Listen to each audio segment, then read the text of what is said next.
नमस्कार दोस्तों, welcome to government exam info. देखिए दोस्तों, अभी उत्तराखंड में 2 नई वैकेंसी को लेकर अपडेट आई है। इसमें कौन कौन सी वैकेंसीज है, इसमें क्या योग्यता मांगी गई है, इसके लास्ट डेट क्या है और एज क्राइटेरिया क्या रहेगी इसमें, ये भी हम देखने वाले हैं। साथ ही साथ इसमें देखेंगे कि जो आवेदन है, एप्लीकेशन है, इसका वो कैसे करना है। तो चलिए शुरू करते हैं आज का वीडियो। और जो लोग पहली बार इस चैनल पर आए हैं तो सब्सक्राइब कर लें और पास में बेल आइकन को भी प्रेस करके रखें इसी तरह की सभी अपडेट्स प्राप्त करने के लिए। तो चलिए शुरू करते हैं आज का वीडियो। तो देखिए दोस्तों, सबसे पहली जो अपडेट है वो आपकी ग्रुप डी वर्ग 4 सहयोगी और गार्ड के पदों को लेकर कहाँ पर ये वैकेंसी निकली है। ये निकली है आपकी जिला सहकारी बैंक लिमिटेड गढ़वाल कोटद्वार के लिए। ठीक है, तो देखिए इसमें इंपॉर्टेंट डेट क्या है वो देख लेते हैं। सबसे पहले ग्रुप डी की वैकेंसी है, पहली बात तो ये है। दूसरी यहाँ पर इंपॉर्टेंट डेट की बात करें तो ये 25 दिसंबर से स्टार्ट है, यानी कि आज से आप इसके लिए आवेदन कर पाएंगे। आवेदन पत्र जमा करने की अंतिम तिथि है आपकी 7 फरवरी। देखिए इसमें जो पोस्टें हैं वो टोटल 35 हैं, यानी कि 35 पोस्टों पर आपके सहयोगी और साथ ही साथ गार्ड, ये दोनों को मिला के यहाँ पर 35 पोस्ट हैं। कैटेगरी वाइज आप देख सकते हैं, मैं एक बार आपको बता देता हूँ। अनुसूचित जाति वालों के लिए 7 है, अनुसूचित जनजाति वालों के लिए 0, अन्य पिछड़ा वर्ग यानी कि OBC वालों के लिए 6 है, आर्थिक रूप से कमजोर वर्ग यानी कि EWS वालों के लिए 4 है, सामान्य यानी जनरल अनरिजर्व्ड वालों के लिए 18 है। तो देखिए सबसे ज़्यादा 18 है अनरिजर्व के लिए, बाकी कैटेगरी वाइज मैंने आपको बता दिया है। टोटल 35 यहाँ पर पोस्ट हैं। ठीक है, देखिए ग्रेड पे लेवल आपका क्या रहेगा, यानी कि आपको जो सैलरी मिलेगी वो सबसे स्टार्टिंग में क्या मिलने वाली है। तो स्टार्टिंग में आपको लगभग 12,500 से स्टार्ट हो जाएगी आपकी। मान के चलिए 13,000 से आपकी स्टार्ट होगी सैलरी, और उसके अलावा जो मैक्सिमम आपकी जाएगी वो लगभग 25,000 के आसपास जाएगी। यहाँ पर दिया गया 24,850। ठीक है, तो 25,000 तक आपकी जाएगी ये सैलरी पूरी। देखिए अब बात कर लेते हैं कि इसकी जो एलिजिबिलिटी है वो क्या है और इसका प्रारूप फॉर्म का क्या रहने वाला है, इसको भरना कैसे है। ठीक है, देखिए यहाँ पर शैक्षिक अर्हता आपको कुछ नहीं चाहिए, बस आप उत्तराखंड के निवासी होने चाहिए, किसी भी डिस्ट्रिक्ट के हो वो चल जाएगा आपका। और अभ्यर्थी को किसी मान्यता प्राप्त शिक्षण संस्थान से न्यूनतम हाई स्कूल परीक्षा उत्तीर्ण होना अनिवार्य है। ठीक है, यानी कि आप 10th पास होने चाहिए, बस इतने से यहाँ पर क्राइटेरिया है शैक्षिक योग्यता को लेकर। और उत्तराखंड के आदिवासी होने चाहिए, या तो जनपद का आदिवासी होना चाहिए या फिर स्थायी निवास प्रमाण पत्र धारक होना चाहिए। ठीक है, तो इसको नोट कर लीजिए। एज क्राइटेरिया की बात करें तो 42 मैक्सिमम एज है। छूट वही मिलेगी जो जनरली उत्तराखंड गवर्नमेंट के द्वारा दी जाती है कैटेगरी वाइज, जैसे SC ST वालों को, भूतपूर्व सैनिक को, और जो भी रिजर्व कैटेगरी है जिसमें 3 से 5 साल तक की छूटें दी जाती हैं तो उसी के अकॉर्डिंग आपको दी जाएगी। हालांकि मैक्सिमम एज जनरल वालों की बात करें और आई थिंक OBC वालों की भी, तो यहाँ पर 42 ईयर्स यानी कि 42 साल यहाँ पर रहने वाली है। बाकी आरक्षण भी यहाँ पर सेम रहने वाला है जो मिलता है ऊर्ध्व और क्षैतिज आरक्षण। आगे बात कर लेते हैं इसमें दूसरी इंपॉर्टेंट बातें क्या हैं। देखिए अगला जो इंपॉर्टेंट पॉइंट है वो आपकी फ़ीस की बात करें तो जनरल और OBC के लिए 750, ये मैंने पहले के वीडियोस में भी बताया है, 750 रुपये। ग्रुप डी भर्ती के हिसाब से थोड़ा हाई है, यानी कि बहुत ज़्यादा फीस ली जा रहा है ग्रुप डी के हिसाब से। अनुसूचित जाति, अनुसूचित जनजाति, आर्थिक रूप से कमज़ोर यानी कि अन्य सभी के लिए ये मान के चलिए 500 रुपये। ठीक है, यानी कि सामान्य के लिए और OBC के लिए 750 और अन्य सभी के लिए यहाँ पर 500 रुपये फीस है। अगली इंपॉर्टेंट बात देख लीजिए, इसमें गलती नहीं करनी है अगर आप इसके लिए आवेदन कर रहे हैं तो। देखिए आवेदन शुल्क का भुगतान बैंक ड्राफ्ट के माध्यम से होगा, यानी कि ऑनलाइन नहीं होगा। पहली बात ये नोट कर लीजिए, आवेदन शुल्क का भुगतान बैंक ड्राफ्ट के माध्यम से होगा, जो किसी भी राष्ट्रीयकृत बैंक या राज्य के जिला सहकारी बैंक या उत्तराखंड राज्य सहकारी बैंक लिमिटेड के बैंक ड्राफ्ट के रूप में जिला सहकारी बैंक लिमिटेड गढ़वाल कोटद्वार, इसको नोट कीजिए, इसके पक्ष में देय होगा। ठीक है, जिला सहकारी यानी कि जो वैकेंसी निकली है जहाँ पर जिला सहकारी बैंक लिमिटेड गढ़वाल कोटद्वार के पक्ष में देय हो। ठीक है, आवेदन पत्र के साथ मूल रूप में संलग्न किया जाएगा। ठीक है, यानी कि ओरिजिनल जो ड्राफ्ट दी जाएगा, आपका जो रिसिप्ट दी जाएगी पेमेंट की, जो बैंक द्वारा दिया जाता है, आपको मालूम होगा, तो वो वहाँ पर आपको अटैच कर देना है। और एक बात ध्यान रखिएगा, उसकी एक फ़ोटो भी क्लिक करके अपने पास रखिएगा, यानी कि जो आपने एक प्रूफ के तौर पर आप रख लीजिएगा, एक सेफ्टी के तौर पर। शुल्क वापसी का कोई दावा हालांकि यहाँ पर नहीं किया जाएगा, यानी कि आप ऐसा नहीं कह सकते हैं कि जो फीस है आपका रिटर्न किया जाए, ऐसी बात कही गई है यहाँ पर। तो इन सब चीज़ों को ध्यान में रखकर इसके लिए आवेदन करिएगा। चयन प्रक्रिया जो होगी आपकी वो 50 अंक पर होगी, जिसमें आपके हाई स्कूल के मार्क्स यहाँ पर रहेंगे। हाई स्कूल के मार्क्स में आपका अगर A ग्रेड है तो 15 अंक, B है तो 13, C है तो 11 दिए जाएंगे। इसके अलावा अगर आपके पास एक्सपीरियंस है इस तरह की किसी डिपार्टमेंट में काम करने का तो हर साल के लिए 2 अंक दिए जाएंगे। और मैक्सिमम 5 साल तक के लिए दे जाएंगे, यानी कि 10 अंक मैक्सिमम दिए जाएंगे। 6 साल का अगर आपके पास एक्सपीरियंस है तो 12 अंक नहीं दिए जाएंगे, ठीक है। इसके अलावा शारीरिक दक्षता के भी 10 अंक दिए जाएंगे, जिसमें 100 मीटर की दौड़ करने कंप्लीट करने पर आपको 10 अंक दिए जाएंगे। और नहीं, माफ़ कीजिएगा, यहाँ पर 100 मीटर के लिए 5 अंक दिए जाएंगे और बैठक के लिए 5 अंक, यानी कि टोटल यहाँ पर 10 दिए जाएंगे। महिलाओं की बात करें तो 50 मीटर है और 5 अंक आपकी रस्सी को देते है यहाँ पर, ठीक है। तो ये है आपका सिलेक्शन प्रोसीजर। कई लोग इसके बारे में पूछ रहे थे कि इसमें सिलेक्शन कैसे होगा। तो देखिए, इसमें इसी आधार पर होगा। पहला तो आपका हाई स्कूल के सर्टिफिकेट, दूसरा आपका एक्सपीरियंस जो है उसके अनुसार होगा। इसके अलावा एक और है पाठ्योत्तर या फिर राज्य या फिर राष्ट्रीय स्तर पर अगर आपने कोई पदक जीता है पाठ्योत्तर में, ठीक है, पाठ्योत्तर में, तो आपको वहाँ पर 5 अंक दिए जाएंगे। तो यहाँ पर कुल मिला के 50 अंक की एक लिस्ट बनेगा, जिसमें आपके इन आधारों पर आपका 50 अंक में से कितने आते हैं उसके आधार पर यहाँ पर मेरिट बनेगा। तो आप समझ गए होंगे। तो ये है आपका सिलेक्शन प्रोसीजर। देखिए, इसमें जो आपने डिटेल भरी होगी अपनी एड्रेस वगैरह की, उसी पर आपको यहाँ पर मेल करके या फिर लेटर भेजकर आपको बता दिया जाएगा कि आपका सिलेक्शन हुआ है या फिर आपको इंटरव्यू के लिए बुलाया जा रहा है या नहीं। तो ये भी पूछ रहे थे कई लोग। तो ठीक है, जो आप प्रारूप में डिटेल देते हैं उसी के माध्यम से आपको यहाँ पर ये जानकारी मिलेगी, ठीक है। ऑनलाइन यहाँ पर कुछ भी नहीं दिया गया है, इसीलिए। देखिए, फीस कैसे जमा करनी है वो मैंने आपको बता दिया। आवेदन पत्र निर्धारित प्रारूप पर मान्य होंगे। प्रारूप लगभग सेम ही है, हर डिस्ट्रिक्ट का प्रारूप बिल्कुल सेम है, कोई चेंजेस नहीं है। तो आप देखिए, ये जो प्रारूप है आप कहाँ से ले सकते हैं, 2 जगह से ले सकते हैं। जो न्यूज़पेपर आते हैं वहाँ से ले सकते हैं, और अगर मेरे पास ये अवेलेबल होता है, अभी फ़िलहाल मेरे पास नहीं है ये, तो मैं उसको PDF में स्कैन करवा के आपको सबमिट कर दूंगा टेलीग्राम पर, GOV एग्ज़ाम इन्फो, ठीक है। तो अगर आप जुड़े नहीं हैं तो आप जुड़ सकते हैं अगर आप चाहें तो, ठीक है। दूसरा, यहाँ पर जो आपके डॉक्यूमेंट्स है उसकी जो फ़ोटो कॉपीज़ है उसको अटैच करना है इसके साथ, अपने प्रारूप के साथ, ठीक है। तो इसको ध्यान में रखिएगा। अब क्या क्या अटैच करना है वो अभी मैं बता देता हूँ, लेकिन एक बात ध्यान में रखिएगा कि जब आप इसको सबमिट करेंगे, वैसे लास्ट डेट की 7 फरवरी 2021 है, तो आपको ये पंजीकृत डाक या फिर स्पीड पोस्ट से भेजना है। 2 ही तरीक़ों से भेजना है, इसके अलावा नहीं भेजना है। खुद जाकर आप सबमिट नहीं कर सकते। मान लीजिए आप कोट द्वार में ही रहते हैं तो आप वहाँ पर सबमिट नहीं कर सकते ऑफिस में जाकर। देखिए कैसे सबमिट, एड्रेस में क्या लिखना है यहाँ पर, सचिव महाप्रबंधक जिला सहकारी बैंक लिमिटेड गढ़वाल, कोटद्वार मुख्यालय कोटद्वार, बद्रीनाथ मार्ग निकट तहसील कोटद्वार के कार्यालय में प्राप्त होना है। तो ऊपर से आप यही लिखेंगे। लिफाफे के सबसे ऊपर आपको क्या लिखना है वो देख लीजिए। सबसे ऊपर आपको लिखना है जिसकी भर्ती है, यानी कि वर्ग 4 सहयोगी गार्ड भर्ती 2020-21। उसके बाद आपको लिखना है आपका श्रेणी, कैटेगरी क्या है, जनरल है, EWS है, SC ST है, जो भी है आपका वो लिख देंगे आप, ठीक है। उसके बाद ये लिखना है जहाँ पर आप सबमिट करना है, ठीक है। तो अगर आपको इसमें डाउट है तो आप सीधे पोस्ट ऑफिस में जाकर उनसे पूछ सकते हैं कैसे लिखा जाता है, तो वो आपको जानकारी दे देंगे इसके हिसाब से। बाकी चीज़ें इसमें सेम है। स्वप्रमाणित यहाँ पर आपको अपने डॉक्यूमेंट्स देने, सेल्फ अटेस्टेड, ठीक है। 9x4 का आपका लिफाफा होना चाहिए, जो कि आपको किसी भी शॉप से मिल जाएगा जहाँ पर ये चीज़ें मिलती हैं। 9x4 आप कहेंगे तो वो दे देंगे आपको, ठीक है। इंपॉर्टेंट डॉक्यूमेंट्स आपको मालूम है, आपका पहले बात तो स्थायी निवास प्रमाण पत्र होना चाहिए, ठीक है, या फिर आदिवासी निवास प्रमाण पत्र, जो भी है आपके पास। शैक्षिक योग्यता प्रमाण पत्र इंटरमीडिएट का होना चाहिए। अगर उसके ऊपर भी है तो आप लगा सकते हैं, इसमें कोई दिक्कत नहीं है। आरक्षित वर्ग के अभ्यर्थी का जो डॉक्यूमेंट होता है, जो सर्टिफिकेट होता है SC ST EWS वालों का, वो भी यहाँ पर लगाएंगे।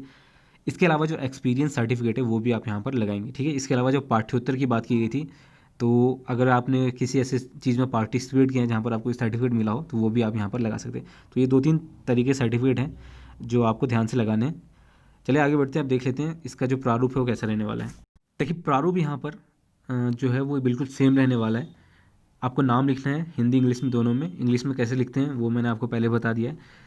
आपका नाम राकेश सिंह है तो आप पहले राकेश लिखेंगे, उसके बाद इस एक बॉक्स छोड़ देंगे, उसके बाद SINGH सिंह लिखेंगे, ठीक है। इसी तरह आपका एड्रेस होगा, पिन नंबर आप दे सकते हैं, स्थायी पता आप ज़रूर दे दें जहाँ पर आप रहते हैं, यानी कि जो स्थायी पता बेसिकली वो हो गया।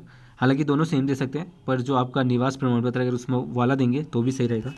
पत्र व्यवहार का पता बिल्कुल एक्यूरेट दे, जहाँ पर आपसे कांटेक्ट किया जा सके, जहाँ पर आपको कोई नोटिफिकेशन या लेटर भेजा जा सके, तो वो होता है आपका पत्र व्यवहार, जहाँ यानी कि जहाँ पर आपको कोई जानकारी मेल की जा सके, ठीक है। दूरभाष नंबर और मोबाइल नंबर और ईमेल आप ज़रूर दे दें। मोबाइल नंबर और ईमेल सही वाले डालें जिसका आप यूज़ करते हैं। अभ्यर्थी का जन्म तिथि आप कैलकुलेट करके यहाँ पर दे दें, दिनांक, माह, वर्ष क्या है, जन्म तिथि बता दें, और आयु भी आपको बतानी है, यानी कि कौन से दिन, कौन से महीने और कौन से वर्ष जो है विज्ञप्ति की तिथि, यानी कि 25 तारीख को, यानी कि आज आपकी एज क्या है कितने दिन है, कितने माह है, कितने वर्ष है, वो भी आपको यहाँ पर बताना पड़ेगा। ठीक है, आगे देख लेते हैं और क्या चीज़ें हैं इसमें। देखिए, एक बार समझाने के लिए आपको मैं जो दूसरा प्रारूप है जो कि थोड़ी क्लैरिटी के साथ मेरे पास अवेलेबल है, तो देखिए ये जो कोट द्वार का एप्लीकेशन फॉर्म है वो मेरे पास पूरी उसके जो इमेज है वो मेरे पास क्लियर नहीं है, तो इसी वजह से मैं दूसरा दिखा रहा हूँ। बिल्कुल सेम है, कोई भी चेंजेस नहीं है, एक पॉइंट भी यहाँ पर चेंज नहीं है। ठीक है, तो देखिए यहाँ पर उसके बाद क्या था, जो एज वगैरह डालने के बाद आपको डालना है कि आप उत्तराखंड के अधिवासी हैं या नहीं, और हैं तो आपको यहाँ पर लगाना है। हालांकि ये अधिवासी या फिर स्थायी निवासी ही इसके लिए आवेदन कर सकते हैं। दूसरा, यदि आप आरक्षित श्रेणी से हैं तो वो आपको बताना है किस कैटेगरी से, वो यहाँ पर आप लिख देंगे। ठीक है, यदि आप क्षैतिज आरक्षण श्रेणी में किसी श्रेणी में आते हैं तो भी आपको बता देना है, और जैसे कि महिला, स्वतंत्र संग्राम सेनानी, भूतपूर्व सैनिक या फिर विकलांग। क्या आप इसके अलावा पॉइंट नंबर 11 देखिए, क्या आप विवाहित हैं, तो आप हाँ है तो कर देंगे, नहीं है तो नहीं कर देंगे। ठीक है, इसके अलावा यदि हाँ तो क्या आपकी एक से अधिक जीवित पत्नी है, उसको भी आप दे देंगे। तो ये चीज़ें आप समझ जाएंगे खुद ही फॉर्म पढ़ते वक्त। ठीक है, पिता का नाम देना है हिंदी में, इंग्लिश में सेम जैसे आपने अपना नाम लिखा होगा। माता का नाम सेम वैसे ही देना है। ऐसे दो व्यक्ति का नाम यहाँ पर देना है, बेसिकली एक सिक्योरिटी के लिए, जो आपके दोस्त ना हो, स्कूल कॉलेज के ना हो, परंतु व्यक्ति जीवन के बारे में परिचित हो, जैसे कि आपके पड़ोसी हो सकते हैं या फिर कोई भी आपके आसपास जो रहते हैं, या फिर कोई भी जानकार। हालांकि आप फ्रेंड का भी दे सकते हैं, कोई चेक तो करने वाला है नहीं यहाँ पर, तो आप दे सकते हैं इसकी जानकारी। बात वही है कि कोई ऐसा व्यक्ति जो आपके बारे में जानता हो, व्यक्तिगत जीवन के बारे में। ठीक है, तो वो आप दे सकते हैं। ठीक है, बस आपका फैमिली मेम्बर नहीं होना चाहिए और आपका रिलेटिव नहीं होना चाहिए। ठीक है, दो बात ध्यान रखिएगा, उनकी जानकारी आप दे सकते हैं जो जो मांगी गई है। इसके अलावा डॉक्यूमेंट्स के बारे में जो आपने क्वालिफिकेशन की है, जैसे हाई स्कूल की है तो सबसे पहले आप दे देंगे, फिर इसको इंटरमीडिएट का देंगे, फिर अगर आपने ग्रेजुएशन किया है तो ठीक वो दे देंगे, नहीं तो छोड़ देंगे। 2 बॉक्स भर के इसमें कौन से बोर्ड से किया है, किस बोर्ड से किया है, श्रेणी, प्राप्तांक क्या है आपके, वो सारी चीज़ें बता देंगे। ठीक है, इसके बाद आपका जो एक्सपीरियंस है वो क्या है, किस डिपार्टमेंट में है, पद का नाम क्या था। मान लीजिए किसी ने गार्ड की पोस्ट में पहले ही जॉब किया हुआ है और वो चाहता है कि कोटद्वार में जॉब करे, तो वो दूसरे जगह की जॉब की डिटेल दे सकता है। किस डिपार्टमेंट में किया था, मान लीजिए बैंक में ही किया था तो बैंक का नाम दे सकते हैं यहाँ पर, कब से कब तक रहा था, और कार्य का अनुभव कितना है, कितने साल तक जॉब की थी, वो आप यहाँ पर बता सकते हैं। देखिए, वर्तमान में अगर आप अभी भी नियुक्ति है तो उसकी जानकारी भी आप दे सकते हैं। दूसरा, क्या किसी फौजदारी न्यायालय द्वारा आपको कभी दंड मिला है, तो नहीं मिला होगा तो यहाँ पर नहीं कर देंगे। बैंक ड्राफ्ट का विवरण आपको देना है, बैंक का नाम, किस बैंक से आपने ड्राफ्ट बनवाया है, ड्राफ्ट संख्या क्या थी जो ऊपर दिया होता है वहाँ पर, धनराशि कितनी थी यानी कि 750 या फिर 500, कैटेगरी वाइज जो मैंने आपको बता दिया, डेट क्या थी, जिस दिन भी आप इसको सबमिट करने वाले हों उस दिन बैंक ड्राफ्ट बनाएं और उसी दिन इसको सबमिट कर दें पोस्ट ऑफिस या यानी कि स्पीड पोस्ट है। ठीक है, डॉक्यूमेंट्स क्या क्या थे वो मैंने आपको बता दिए, एक बार और फिर से बता देता हूँ। हाई स्कूल और अदर एजुकेशनल डॉक्यूमेंट, जैसे कि आपका इंटरमीडिएट, ग्रेजुएशन अगर आपके पास है तो। दूसरा, आपका निवास प्रमाण पत्र या फिर स्थायी निवास प्रमाण पत्र। ठीक है, तीसरा यहाँ पर है जो आपने एक्सपीरियंस लिया है जॉब में, यानी कि अगर आपने कहीं काम किया है तो उसका जो सर्टिफिकेट है वो आपको यहाँ पर लगाना है। चौथा, यहाँ पर आपका एक नो ऑब्जेक्शन सर्टिफिकेट लगाना पड़ेगा, जो अगर आपने किसी डिपार्टमेंट में काम किया है तो वहाँ से आपको एक नो ऑब्जेक्शन सर्टिफिकेट भी लगाना पड़ेगा। ठीक है, बाकी आपका एक्सपीरियंस मैंने बता दिया। बाकी जो पांचवा है आपका वो है जो पाठ्योत्तर में आपसे मांगा गया था, तो पाठ्योत्तर में अगर कोई आपने पार्टिसिपेट किया था तो उसके अगर आपके पास है सर्टिफिकेट तो आप लगा देंगे। बाकी सारी चीज़ें इसमें सेम है, तो मैंने सारी चीज़ें बता दी। अगर आपको कोई डाउट है तो नीचे कमेंट करके आप बता सकते हैं। आगे बढ़ते हैं, अगली जो अपडेट है उसको देख लेते हैं। तो देखिए, एक गुड न्यूज़ है यहाँ पर, आपकी आर्मी रैली भर्ती रानीखेत अल्मोड़ा वालों के लिए, माफ़ कीजिएगा, रानीखेत की जो है आर्मी रिक्रूटमेंट रैली रानीखेत है, रानीखेत में होगी 24 फरवरी 2021 से 10 मार्च 2021। तो ये डेट आप नोट कर लीजिए, जो इसमें इंटरेस्टेड हैं वो जा सकते हैं, और इसको शेयर भी कर दें जो इसमें अप्लाई करना चाहते थे। तो इसको लेकर मैं बता दूं कौन कौन से कैंडिडेट्स यहाँ पर एलिजिबल हैं, नोट कर लीजिए। अल्मोड़ा, बागेश्वर, नैनीताल, उधम सिंह नगर, ये 4 डिस्ट्रिक्ट जो हैं यहाँ पर, उसी के कैंडिडेट यहाँ पर आपको इस रैली में पार्टिसिपेट करेंगे, यहाँ पर साफ साफ कहा गया है। ठीक है, ऑनलाइन रजिस्ट्रेशन आपका कब से होने वाला है, 17 दिसंबर से ही शुरू हो गया, 30 जनवरी इसकी लास्ट डेट है, काफ़ी समय बचा हुआ है आपके पास।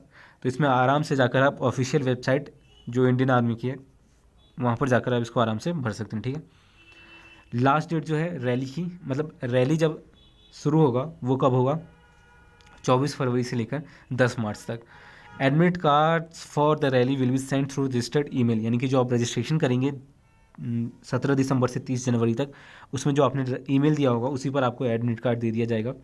8 फरवरी 2021 से 14 फरवरी तक आ जाएगा आपका, ठीक है। तो आपके पास काफ़ी समय है। अगर आपने प्रिपेयर नहीं किया है फिजिकल या फिर जो भी आपकी प्रिपरेशन है वो नहीं की है तो आप एक बार कर सकते हैं।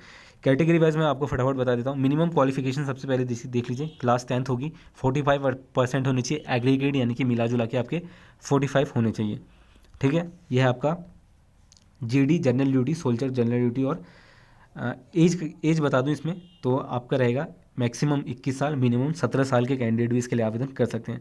मिनिमम 17 साल होना चाहिए, यानी कि 1 अक्टूबर 1999 से कैलकुलेट किया जाएगा 2003 तक वालों का, ठीक है।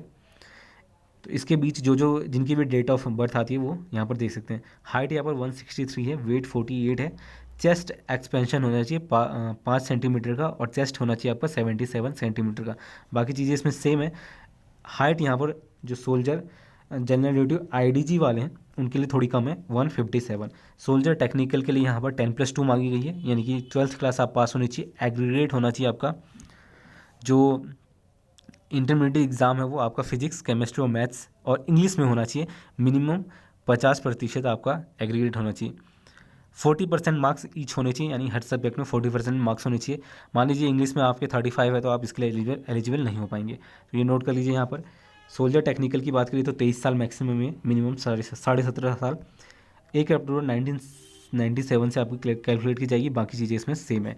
सेम यहाँ पर सोल्जर नर्सिंग असिस्टेंट की सेम है, बिल्कुल कोई भी चेंजेस नहीं है। देखिए इसमें जो एलिजिबिलिटी है वो भी यहाँ पर 12th लेवल है। फिजिक्स, केमिस्ट्री और बायोलॉजी होना चाहिए, ठीक है। उसमें आपका बायोलॉजी नहीं था, उसमें मैथ्स था जो सोल्जर टेक्निकल का है, लेकिन इसमें बायोलॉजी मांगी गई है। या फिर इसके अलावा अगर आपने फिजिक्स, केमिस्ट्री, बॉटनी से किया है, जूलॉजी या फिर इंग्लिश है, तो भी आप इसके लिए आवेदन कर पाएंगे। सेम क्राइटेरिया 50% आपके होने चाहिए मार्क्स। सोल्जर क्लर्क की बात करें तो सेम है, बिल्कुल भी कोई चेंजेस नहीं है। बस यहाँ पर आपके आर्ट्स कॉमर्स होना चाहिए 60 या फिर साइंस, ठीक है। साइंस वाले भी कर सकते हैं, आर्ट्स वाले भी कर सकते हैं, कॉमर्स वाले भी। 60% आपका एग्रीगेट होना चाहिए। 50% हर सब्जेक्ट में होना चाहिए, यानी कि आर्ट्स वालों के जितने भी सब्जेक्ट हैं उसमें सब में से 100 में से 50 अंक होने चाहिए या फिर उससे ज़्यादा होने चाहिए, ठीक है। ट्रेड्समैन की बात करें तो इसमें भी एज बिल्कुल सेम है। बाकी चीज़ें भी इसमें सेम है। क्लास 10th होना चाहिए, सिंपल पास होना चाहिए, यानी कि 33% से ऊपर होना चाहिए। बाकी इसमें कुछ भी नहीं मांगा गया, यानी कि इसके अलावा 8th पास वालों के लिए भी है। सोल्जर, ट्रेड्समैन, ऑल आर्म्स 8 जो 8th क्लास है वो पास होना चाहिए। एज क्राइटेरिया बिल्कुल सेम है। फिजिकल क्राइटेरिया भी यहाँ पर बिल्कुल सेम है। क्लास 8th सिंपल पास होना चाहिए, और यहाँ पर यानी कि 33% के साथ आपका पास होना चाहिए। बाकी चीज़ें इसमें देख लीजिए, जो हाइट की यहाँ पर छूट वगैरह दी जाती है वो भी देख लीजिए आप। माफ़ कीजिएगा, छूट नहीं है, ये यहाँ पर है आपकी ट्राइबल एरिया की, जो यानी कि जो पहाड़ी क्षेत्रों में रहते हैं, लद्दाखी हो गया, गोरखंस हो गए, तो जो भी यहाँ पर रहते हैं उनके लिए ये बताया गया 157 है, ठीक है। तो ये नोट कर लीजिए, आप एक बार देख लीजिए। ऑफिशियल जो इसका नोटिफिकेशन है वो अभी थोड़ी देर में आपको टेलीग्राम पर मिल जाएगा। बाकी चीज़ें इसमें बस थोड़ी सी दी गई है। अब देख लीजिए जो आपका फिजिकल फिटनेस होगा वो कैसे होगा। ग्रुप 1 5 मिनट 30 सेकेंड होगा यहाँ पर। जो रनिंग है 1.6 किलोमीटर की होगी आपकी। देखिए यहाँ पर जो आपका 60 मार्क्स का रहने वाला है। बीम्स की बात करें, यानी कि पुलअप्स की बात करें तो आपको 10 पुलअप्स के लिए 40 मार्क्स, 9 के लिए 33, 8 के लिए 27, 7 के लिए 21, 6 के लिए 16 यहाँ पर दिया जाएगा। 9 फीट के यहाँ पर आई थिंक ये लॉन्ग जंप की बात की गई है। नीड टू क्वालिफाई 9 फीट का आपको लॉन्ग जंप करना पड़ेगा। जो जिग जैग बैलेंस होता है, जो एक लकड़ी का बना हुआ था आई थिंक, तो वहाँ पर वो आपको करना पड़ेगा, ठीक है। इसको एक बार खुद से पढ़ लीजिए ध्यान से। बाकी आपकी जो एडमिट कार्ड है वो आपको दे दिया जाएगा फरवरी तक, 14 फरवरी आई थिंक लास्ट डेट है इसकी। और जो आपके सर्टिफिकेट हैं इसको एक बार डिटेल में पढ़ लीजिए, नोटिफिकेशन में अभी मैं थोड़ी देर। इसके अलावा एनसीसी वाले भी यहाँ पर अपना डिटेल भरेंगे, जो भी आपके पास सर्टिफिकेट है उनको शायद यहाँ पर बेनिफिट मिल सकता है। तो मार्च में आपके ये शुरू होने वाले हैं, इसके लिए जो रैली है, माफ़ी कीजिएगा मार्च में नहीं, ये आपका फरवरी में 24 फरवरी, हाँ मार्च तक भी जाएगा ये, 24 फरवरी 2021 से 10 मार्च 2021 तक। तो देखिए यही 2 अपडेट थी, और जो भी इसके लिए इंटरेस्टेड हैं वो इसमें अप्लाई ज़रूर करें। तो फिलहाल यही अपडेट है, और इसी तरह के सभी अपडेट प्राप्त करने के लिए चैनल को सब्सक्राइब जरूर कर लें और पास में बेल आइकन को भी प्रेस करके रखें। तब तक के लिए धन्यवाद।